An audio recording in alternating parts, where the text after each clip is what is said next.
Search for justice is a high-stakes matter of life or death as potent street drugs laced with deadly fentanyl kill Americans at staggering rates. Many states are enacting new fentanyl crime laws permitting murder charges against drug dealers. Illinois already has a decades-old drug homicide law on the books, but frustrated families tell the I-Team tonight it's not being taken seriously in Cook County. It was always like a lifetime worth of activity jammed into 23 short years. Veronica Bernard's life ended in January 2022. Her father telling the I-Team his accomplished daughter was working on a doctorate in Chicago when she experimented with street drugs to deal with the stress and fell victim to counterfeit pills consumed along with benzodiazepine, Xanax. When it's counterfeit, it's like a wide range of how much could be in each pill. And that stopped her breathing.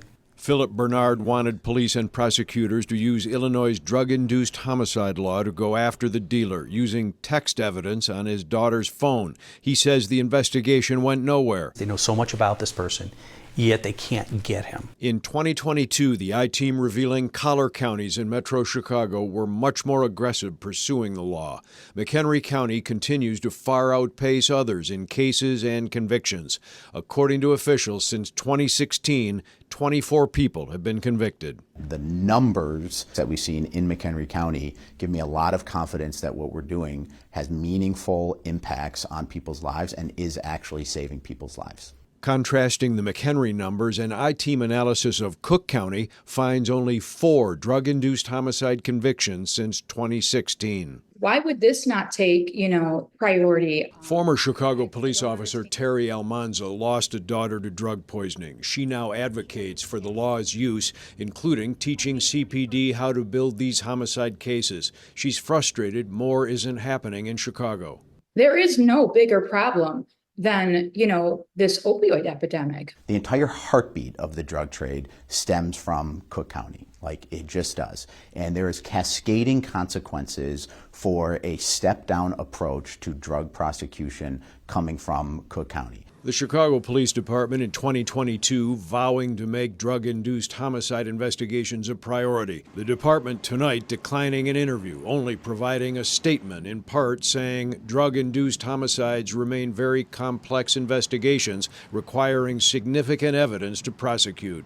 Do you have the sense that there's not much public appetite for pressing forward on these cases? The prosecution of drug dealers in this space has been a political football. Defense attorney and ABC 7 legal contributor Tony Thedford telling the I-Team the law is philosophically fraught with issues. Whether it's a good idea or not, it is still open to debate. We have tried to prosecute our way and jail our way out of the drug crisis in this country now since we declared the war on drugs in the 80s.